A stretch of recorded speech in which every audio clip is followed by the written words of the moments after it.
ओम शांति। ओम शांति। ओम शांति। देखिए, आज बाप दादा हमको क्या सिखा रहे। तो बाबा कह रहे हैं, मीठे बच्चे, अपना मिजाज बहुत मीठा बनाओ। किसी से भी, हर किसी से, भूले चुके से भी किसी को दुख मत दो।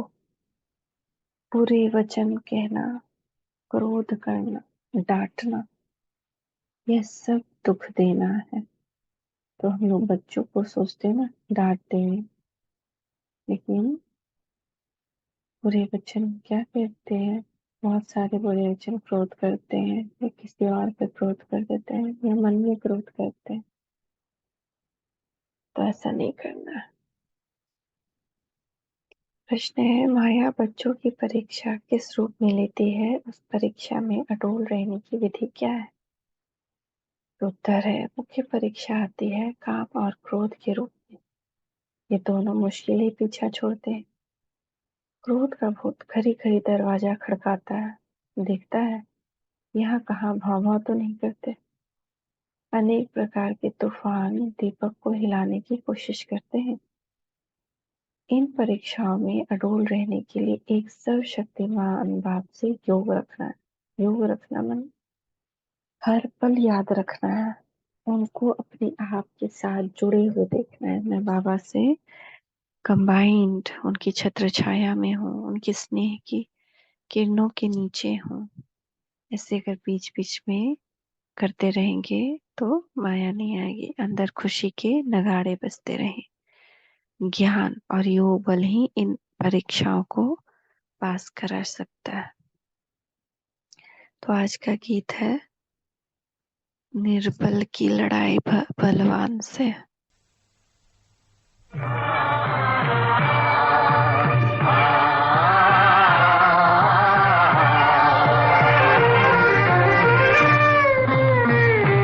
निर्बल से लड़ाई बलवान की, निर्बल से लड़ाई बलवान की।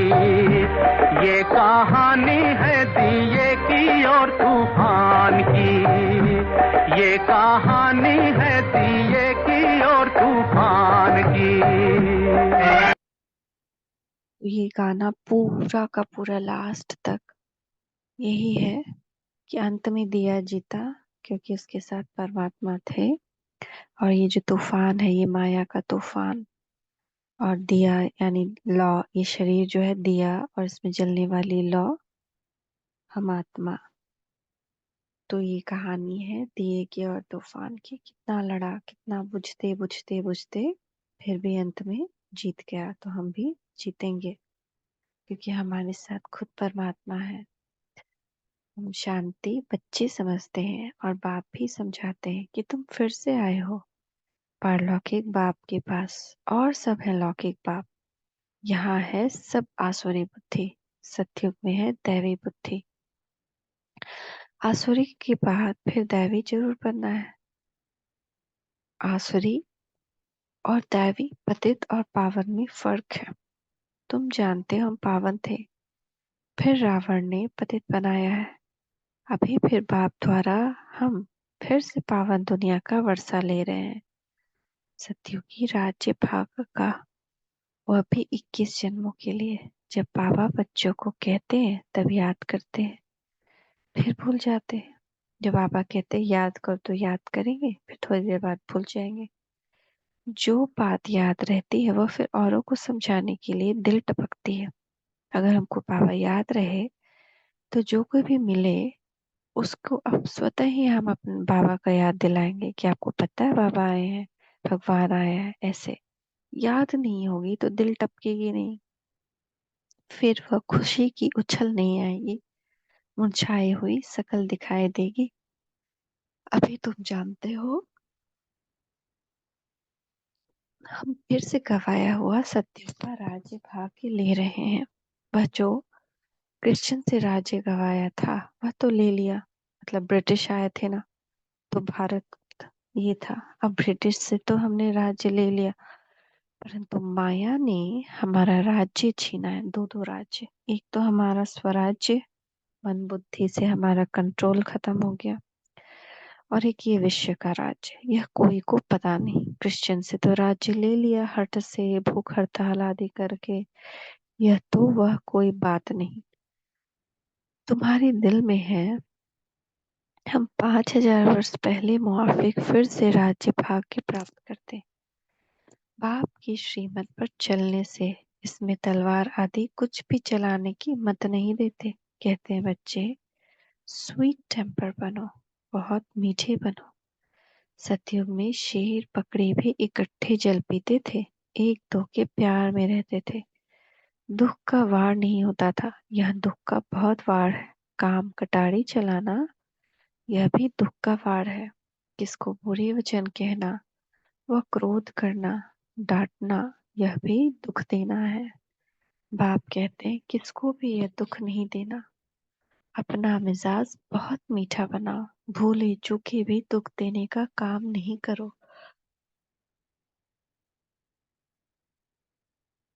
श्री कृष्ण के लिए कहते इतनी रानियों को भगाया, तो भी कहते भगाया सुख देने के लिए। अभी तुम समझ गए हो, श्री कृष्ण की बात नहीं है, भारत के साथ गीता का, और गीता के साथ फिर महाभारत लड़ाई का कनेक्शन है। अभी वही संगम युग है। श्री कृष्ण का तो नाम ही नहीं। श्री कृष्ण की राजधानी है सतयुग में। श्री कृष्ण ने कोई को पतित को पावन बनाने के लिए कभी राखी नहीं बांधी। यह है पतित को पावन बनाने का उत्सव। सो तो पतित पावन परमात्मा ही है ना, कि श्री कृष्ण। श्री कृष्ण का जन्म तो सतयुग में हुआ। वहां न तो कंस है, न रावण है, न सुपनखा आदि हो न सके। इस समय है आसुरी संप्रदाय। इस समय बातों को तुम अभी समझते हो, तुम्हारी बुद्धि में है। हमने बेहद के बाप से अनेक बार राजयोग सीखा और 21 जन्म राज्य पद पाया है, फिर माया से राज्य गवाया है। जो माँ बाप दादे के दिल पर चढ़े हुए बच्चे हैं, वही तख्त नशीन बनेंगे। जो फरमान बदार नहीं, वह क्या पद पाएंगे। पद पाना चाहिए सूर्यवंशी का, नहीं तो पाए पैसे की दासदासी जाकर बनेंगे। बाप दादा की आज्ञा पर नहीं चलते हैं। ब्रह्मा के मत भी मशहूर है, शिव बाबा की श्रीमत भी मशहूर है। तो ब्रह्मा और शिव बाबा के साथ उन्होंने औलाद की भी मत मशहूर होनी चाहिए। तुमको शिव बाबा और ब्रह्मा दोनों के मत पर चलना चाहिए, तब तो श्रेष्ठ बनेंगे। माता पिता भी श्रेष्ठ बनने के लिए कितनी अच्छी धारणा करते हैं। सब बच्चों को पढ़ाते हैं। मुरली सब बच्चों के पास जाती है, इनका पाठ ही है पढ़ाने का। कई बच्चे हैं ऐसे भी जो माँ बाप से भी अच्छा पढ़ाते हैं। शिव बाबा की बात तो ऊंची ठहरी, परंतु मम्मा बाबा से भी इस समय होशियार बच्चे हैं। जगदम्बा और ब्रह्मा बाबा से भी अच्छा पढ़ाने वाले भी बच्चे हुए। तो भल संपूर्ण तो कोई बना नहीं, कुछ न कुछ कांटे भी लगते हैं। माया का वार होता है, दीवे को तूफान लगते हैं। कितना ज्ञान और योग में रहते हैं, तो इस घृत से तुम्हारी ज्योति जगी रहेगी। योग और ज्ञान ही आत्मा का घृत है। कोई दीपक में घृत थोड़ा कम हो जाता है तो लाइट कम हो जाती है। कोई का दीवा बहुत अच्छा जलता रहता है। आत्मा रूपी दीवे को ही तूफान लगता है। तूफान तो लगेंगे। बाबा कहते हैं नंबर 1 अनुभवी मैं हूँ। इवन ब्रह्मा बाबा को बहुत तूफान आए। रुस्तम से जरूर माया रुस्तम होकर लड़ेगी। जितने ताकतवर होते जाएंगे माया उतनी ही ताकत लगाएगी, बट एक दिन चली जाएगी। बाबा समझाते हैं दीवे ऐसे ऐसे तूफान आएंगे, पर कर्म इंद्रियों से कोई पाप कर्म नहीं करना। कोई ने कुछ कहा तो एक कान से सुन दूसरे से निकाल दिया, ऐसा अभ्यास करना पड़े। क्रोध भी मनुष्य की पूरी ही सत्यानाश कर देता है। यह भी बड़ी परीक्षा होती है। क्रोध का भूत आकर दरवाजा ठोकते हैं, देखें भाव भाव करते हैं। अगर कोई भाव भाव करने लग पड़ते हैं तो दीवा बुझ जाता है। माया सबकी परीक्षा लेती रहती है। समझा जाता है इनमें तो क्रोध था नहीं, अब फिर इनमें क्रोध आ गया। बाबा के पास बहुत अच्छे अच्छे बच्चे थे, माया का तूफान सहन नहीं कर सके तो गिर पड़े। और कहा जाता है किस्मत। हम परीक्षा में ठहर नहीं सकते। बच्चों को तो परीक्षा में भरा अडोल रहना है, अंगद मिसल। यह भी एक मिसाल है कि हमारी बुद्धि के पांव ऐसे अंगद के पांव की तरह एकदम स्थिर रहे बाबा पे, उस ज्ञान पे, उनकी शिक्षाओं पे। तुम बच्चों के अंदर खुशी के नगाड़े बजने चाहिए। सर्वशक्तिमान बाबा के साथ योग रखने से मदद आप ही मिलती रहती है। कोई हथियार पवार नहीं लेते। बाबा सब युक्ति सिखलाते हैं। बाबा को याद करो तो विकर्म विनाश होंगे। क्रोध की भी स्टेजेस होती है ना। क्रोध का भी एक स्टेज होता है। काम का भूत भी बड़ा खराब है। शल कोई में काम का भूत फिर से प्रवेश न करे। उनको योग बल से निकाल देना है। योग से ही क्रोध का भूत भी निकालना है। घड़ी घड़ी दरवाजा खटकाते हैं, कहा मार्जिन देखी तो घुस पड़ते हैं। हल्का सा किसी का बात अगर बुरा लग रहा है तो घुसते जाएगा, घुसते जाएगा, घुसते जाएगा। अब बिल्ली की तरह अंदर बिल्ली माया घुस जाएगी। थोड़ा सा भी कुछ गैप रहा तो ये 5 चोर अंदर बहुत घाटा डाल देते हैं। हम कितने साहूकार थे। 5 विकारों ने कितना कंगाल बना दिया। देवी देवता से शूद्र असुर बना दिया। इनका बड़ा सरदार है काम, सेकंड नंबर है क्रोध। काम बच्चों बादशाह बड़ा मुश्किल से पीछे छोड़ते हैं। बड़ा भारी दुश्मन, बहुत तंग करते हैं। बेचारी अबलाएं कितना मार खाती हैं। उन्हों की फरियाद सुनी नहीं जाती। यह फरियाद सिर्फ एक बाप ही सुनने वाला है, परंतु वह भी बच्चे जो होंगे उन्हीं की सुनेंगे, झूठों की नहीं। तो यह विकार मनुष्य को एकदम डर्टी बनाती है। क्रोध की बीमारी उथल पड़ी तो क्रोध अपनी भी सत्यानाश कराते हैं और दूसरे की भी खुराक बंद हो जाती है। हंगामा होता है। तो बाप से जो खुराक लेने आते हैं उन्हों का वह बंद हो जाता है। फिर हमारा योग नहीं लग सकता। बाप से जो डेली बाप हमको अपनी किरणों से विटामिन A to Z देते हैं, एक भी विटामिन नहीं मिलता है उसके बाद, बंद हो जाता है। उन्हों पर बंधन आ जाता है। फिर उनकी अविनाशी भविष्य जन जन्मांतर की आजीविका बंद हो जाती है। ऐसे जो परमपिता परमात्मा से वर्षा लेने में विघ्न डालते हैं उन पर कितना पाप पड़ेगा। मान लेते हैं हम आप पर ही क्रोध कर दिए तो आप दुखी हो जाएंगे।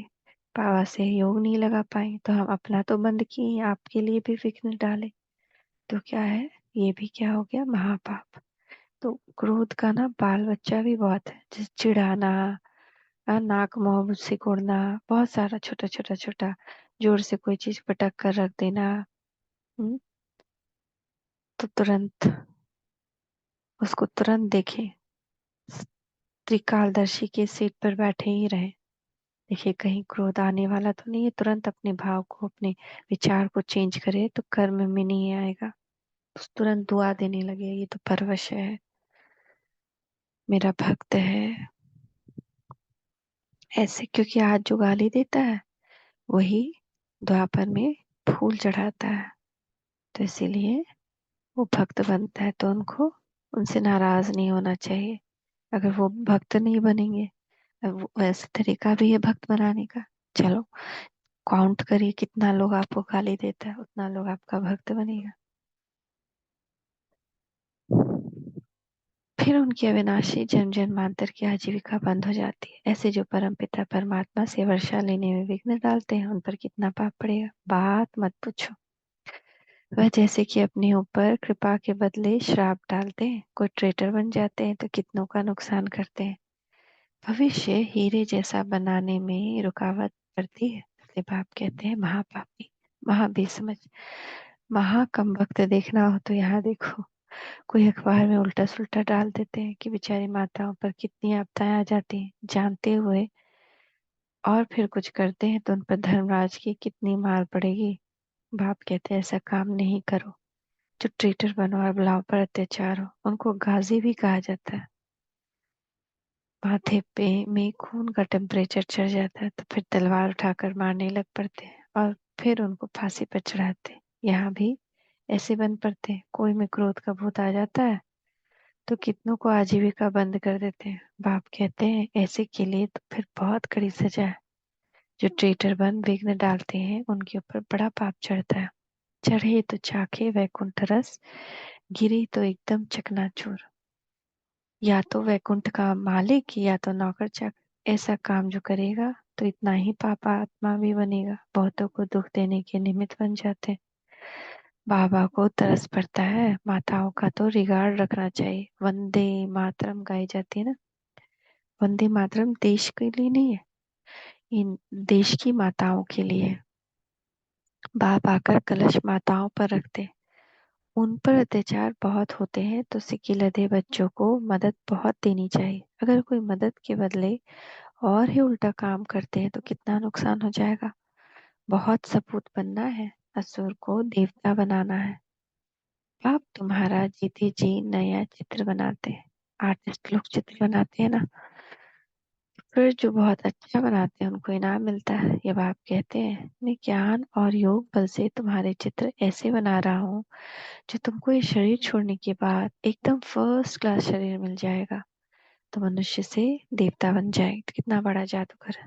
साधारण गिरे परे मनुष्य को एकदम से ऊंचा देवता बनाना कोई सोच भी नहीं सकता है।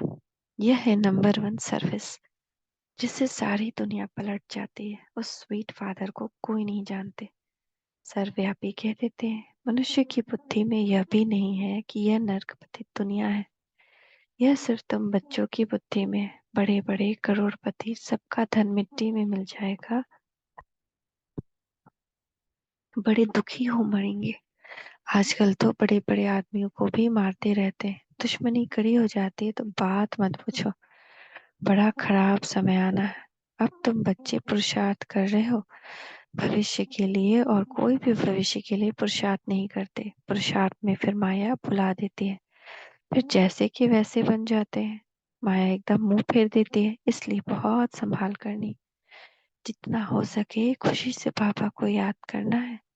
हम बाप से 21 जन्म सुख का वर्षा फिर से ले रहे हैं। बाप की याद करने से खुशी होगी। वह इन आंखों से महल आदि देखते हैं तब खुशी होती है। तुम दिव्य दृष्टि से अथवा ज्ञान की तीसरे नेत्र से जानते हो कि हम बाबा से सदा सुख का वर्षा लेते हैं। अगर बाप की मत पर चलेंगे तो तो मिलेगा सुख का वर्षा। अगर उनकी मत पर चलेंगे, सावधान तो करते रहते हैं। बच्चे श्रीमत पर बहुत मीठे बनो, चुप रहो और बाप को याद करो। तुम बच्चों जैसा सौभाग्यशाली इस सृष्टि पर कोई नहीं। तुम स्वर्ग का मालिक बनते हो, वहाँ बहुत सुख है, बड़ा सुख है। यह भी जानते हैं राजयोग वही सीखेंगे जो कल पहले सीखे होंगे। तुम देखते हो कि पंडित सर्विस कर फूलों को व कलियों को बागवान के पास ले जाते हैं, फिर उन्हों को सर्विस की आफरीन भी मिलती है। ज्ञान है बहुत सहज। इस जीवन को मोस्ट वैल्यूएबल कहा जाता है। पत्थर से हीरे जैसा, गरीब से साहूकार बनते हैं। गाया हुआ भी है, अतीन्द्रिय सुखमय जीवन गोप गोपियों से पूछो। तो कौन है गोप गोपियां? जैसे बाबा ने सुना है यह बड़ी लॉटरी। बाबा स्वर्ग का रचयिता है तो बाप और स्वर्ग को याद करना बहुत सहज है। तो गोप गोपियां कौन है? हम ही है गोप गोपियां। और गोविंद है बाबा, शिव बाबा। विश्व का मालिक बनना कम बात थोड़ी है। वहाँ दूसरा कोई धर्म होता नहीं। बच्चे जान गए कि हम आधा कल्प अनेक प्रकार के दुख देखे हैं। अब बहुत अच्छा पुरुषार्थ करना चाहिए। इस दुनिया में कोई सुखी हो नहीं सकता, वहां तो सब सुखी होंगे। ऐसे सुख के राज्य में उच्च पद पाने में बहुत मजा है। बॉक्सिंग में घड़ी घड़ी थप्पड़ खाते गिरते नहीं रहना, मतलब माया से थप्पड़ मत खाते रहना। विकार में गिरा तो एकदम जोर से चोट लग। क्रोध भी बहुत खराब है, घड़ी घड़ी चोट नहीं खाना चाहिए, नहीं तो गिर पड़ेंगे। अच्छा, मीठे मीठे सिकी लदे बच्चों प्रति माता पिता बाप दादा का याद प्यार गुड मॉर्निंग। रूहानी बाप की रूहानी बच्चों को नमस्ते। रूहानी बच्चों की रूहानी माता पिता बाप दादा का याद प्यार गुड मॉर्निंग। नमस्ते बाबा, नमस्ते। शुक्रिया बाबा, शुक्रिया। ऐसा कोई कर्म नहीं करना जो अपने ऊपर कृपा के बजाय श्राप आ जाए। कोई भी भूत के वश हो, ट्रेटर कभी नहीं बनना। श्रीमत पर बहुत बहुत मीठा बनना, चुप रहना, बहुत मीठे मिजाज से बात करना है। मीठा बोलो, कम बोलो, धीरे बोलो। कभी काम या क्रोध के वश नहीं होना है। वरदान देखिए, बाप दादा का वरदानी हस्त अपने मस्तक के ऊपर। बाबा कह रहे हैं, सरल संस्कारों द्वारा अच्छे बुरे के आकर्षण से परे रहने वाले सदा हर्षित मुक्त भवा।